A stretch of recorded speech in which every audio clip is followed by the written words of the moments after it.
Mesdames et messieurs, bonjour. Moi, c'est Abel Louis Ndoladio, ingénieur frigoriste, promoteur d'un centre de formation professionnelle nommé ABC du froid. Aujourd'hui, nous allons essayer un peu de parler du froid en général. J'avais ainsi plusieurs questions.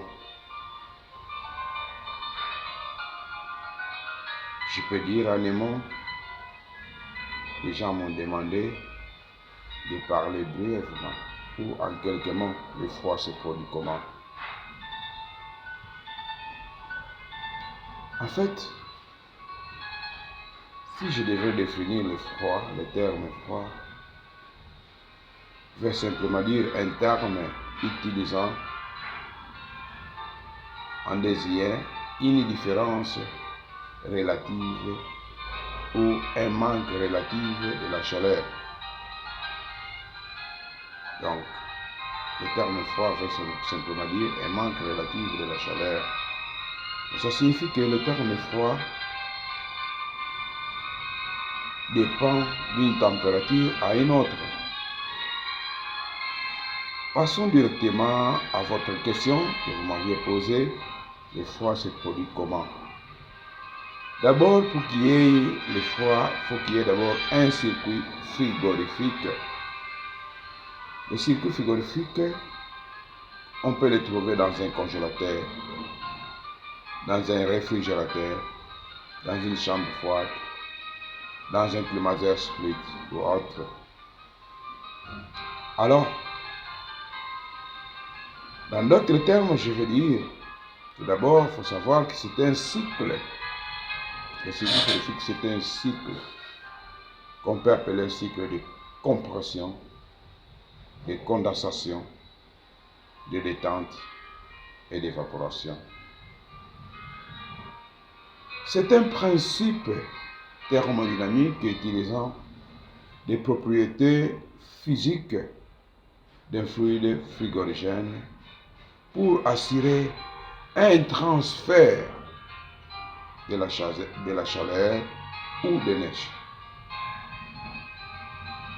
Ce circuit frigorifique est composé de 4 éléments essentiels ou principaux, où je cite les compresseurs, les condenseurs, l'organe de détente ou le détendeur et l'évaporateur.